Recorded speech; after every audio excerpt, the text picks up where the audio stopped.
자, 한민복의 그날 뭐 왜래? 자, 한민복의 그날 나는 슬픔도 배불렀다를 볼게요. 제목이 일단 뭔가 그날 나는 뭐 이런 건 이제 일반적인 말이죠. 근데 슬픔도 배불렀대요. 슬픔을 먹고도 배불렀다. 요런 의미로 볼 수가 있는데 슬픔을 왜 먹어? 그죠? 뭐 아무튼 뭔지 이제 좀 생각을 해보자고요. 어쨌든 슬픔이 나올 건가 봐, 그쵸? 네. 그리고 이 한민복이라는 시인이 희한하게 이 먹을 거 관련된 시를 되게 많이 써요.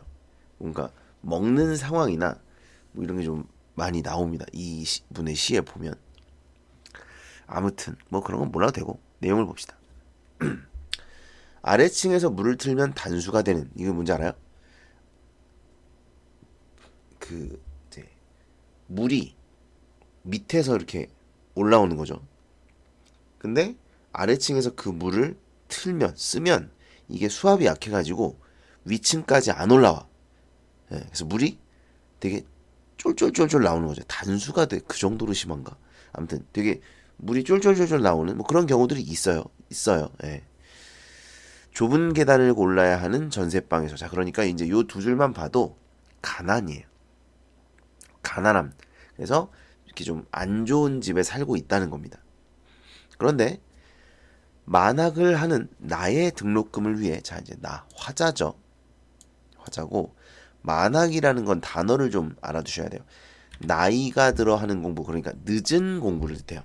늦게 하는 공부, 이 만자가 늦을 만자예요.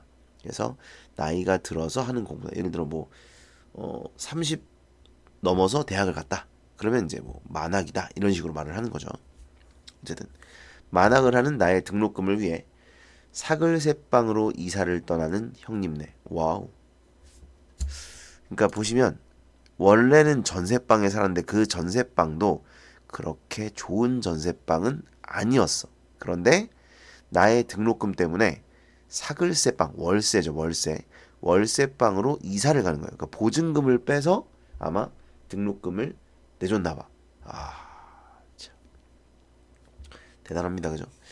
자, 어쨌든 이건 가난함이에요. 형제가 다 가난한 거죠. 이 집안이 가난하다라는 것을 알 수가 있죠. 어때요? 좀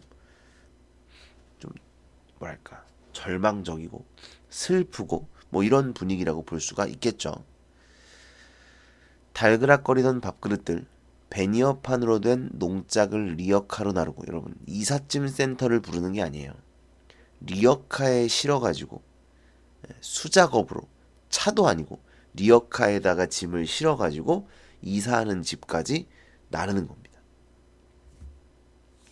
왜? 돈이 없으니까요. 그리고 살림도 별로 없고, 그러니까 이삿짐이 별로 없어. 농장은 옷장 같은 거, 장롱 같은 걸 이야기해요. 베니어판으로 된 이거 싸구려죠. 싸구려 옷장을 리어카로 나르고, 집안 형편을 적나라하게 까보이던 이삿짐. 그러니까 이제 이삿짐을 보면 이 집안의 형편을 다 알 수가 있는 거죠. 다 이제 오래되고 옛날 거, 낡은 거 이런 물건들만 있고 물건이 별로 없는 거죠. 예. 그래서 집안의 형편이 적나라하게 보여지는 이삿짐. 가슴이 한참 덜컹거리고, 그게 이제 부끄러웠겠죠. 부끄럽기도 하고 약간 그런 거죠. 그 짐들을 모아서 이렇게 놓아 보니까 우리 집의 형편이 이렇게 안 좋았구나라는 게 한눈에 보이는 거죠. 남들이 보기에도 부끄럽지만 내가 보기에도 참 보잘것없는 게 가슴이 아픈 거예요. 뭐 그런 정서, 그런 감정을 이렇게 표현한 거예요. 가슴이 한참 덜컹거리고라고 표현을 한 거죠. 이사가 끝났다. 자, 그리고 추상적 대상의 구체화 형상화라고 제가 써놨죠. 가슴이 덜컹거렸다라고 했으니까 가슴은 사실 그러니까 이게 진짜 물리적 그 가슴을 말하는 게 아니겠죠. 내 안에 있는 내 마음이죠. 마음. 이 마음이 덜컹거렸다라고 표현을 한 거니까 구체화 형상화라고 볼 수가 있죠. 형은 시장 골목에서 짜장면을 시켜주고 쉽게 정리될 살림살이를 정리하러 갔다. 참 고마운 형이죠. 예, 이런 형이 요즘에는 글쎄요, 모르겠네요. 요새도 있겠죠 뭐. 예, 아무튼 짜장면 시켜주고 그 다음 보시면 나는 전날 친구들과 깡소주를 마신 대가로 이 철없는 새끼 이거. 아니 다음날 이사할 건데 일찍 쉬고 이사하는데 힘을 좀 보태고 그래야지. 물론 뭐 열심히 했겠지만 깡소주를 먹고 들어와. 아무튼 냉수한대적으로 조갈증, 이거는 갈증이에요, 갈증. 예.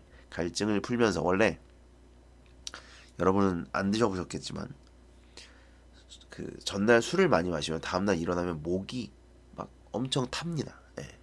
목이 말라요. 그래서 조갈증을 풀며 짜장면을 앞에 놓고 이상한 중국집 젊은 부부를 보았다. 자, 이상한 중국집 젊은 부부가 바로 이제 화자가 관찰하는 대상이에요. 이제부터 관찰을 할 겁니다. 왜 이상한 중국집 젊은 부부냐? 바쁜 점심시간 맞춰 잠자주는 아기를 고마워하며, 자, 그러니까 이제 중국집이 가장 바쁠 때가 언제겠어요? 아무래도 점심 때겠죠. 점심 식사 때. 근데 이제 아기가 있는 거죠. 그러니까 아기가 깨어가지고 울고 칭얼대고 하면 이제 아기를 봐줘야 되기 때문에 이제 일을 못 하죠. 근데 그 아기가 점심시간 맞춰서 이제 자는 거죠. 그래서 고마워하며 젊은 부부는 밀가루, 그 연약한 반죽으로, 밀가루 반죽. 근데 이제 밀가루 반죽을 하면 이제 말랑말랑 하잖아요. 그래서 이제 연약한 반죽이라고 표현을 한 거고, 튼튼한 미래를 꿈꾸듯 명랑하게 전화를 받고 서둘러 배달을 나아갔다.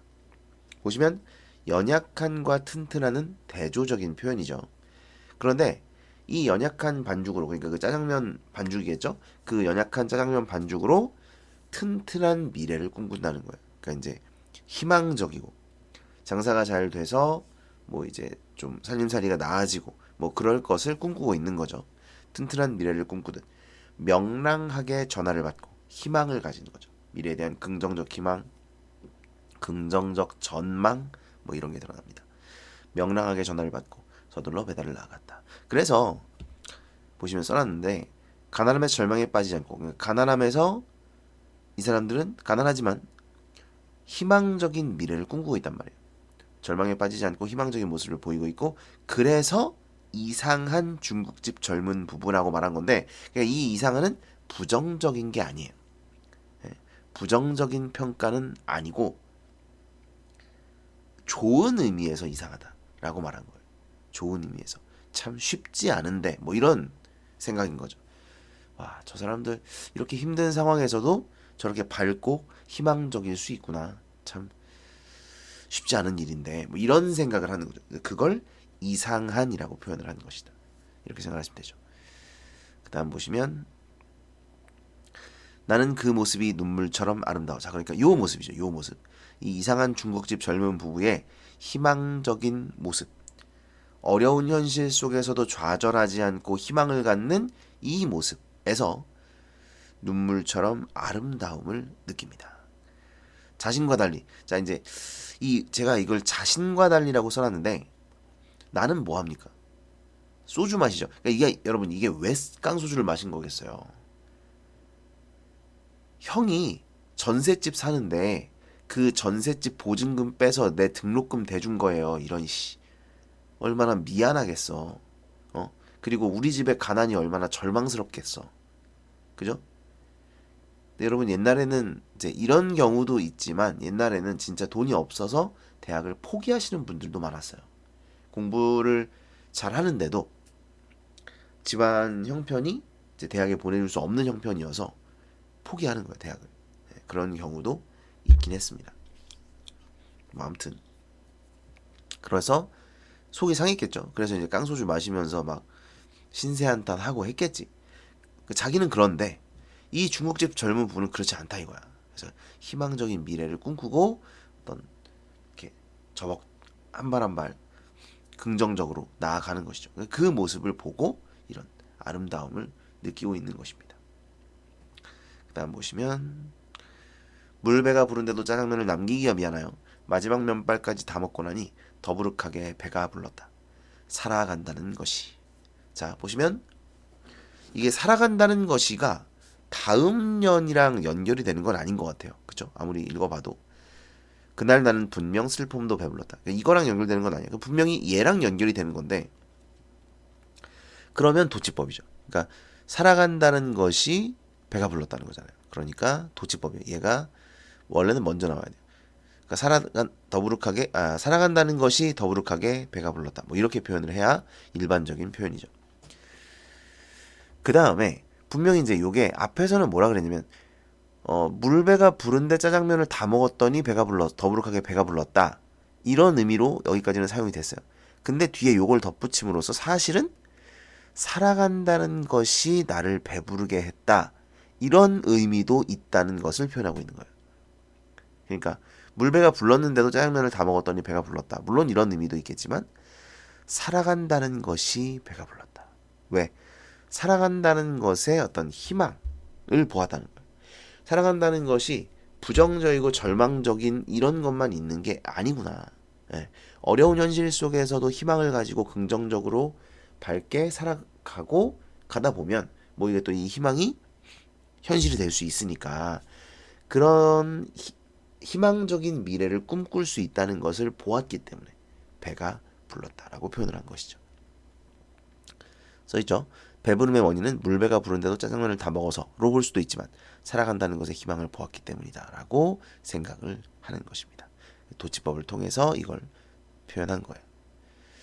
그날 나는 분명 슬픔도 배불렀다. 여러분 이게 지금 위에가 한 연이에요. 한 연이고 마지막에 이 문장만 다른 연입니다. 그래서 연을 나눠서 이 문장을 표현했다는 것은 화자가 말하고자 하는 바를 단적으로 표현, 시상을 집약하여 표현. 이런 기능을 하기 위해 연을 나눠서 한 줄로 표현한 거예요. 그러니까 이 사람이 딱 말하고 싶은 건 이거예요.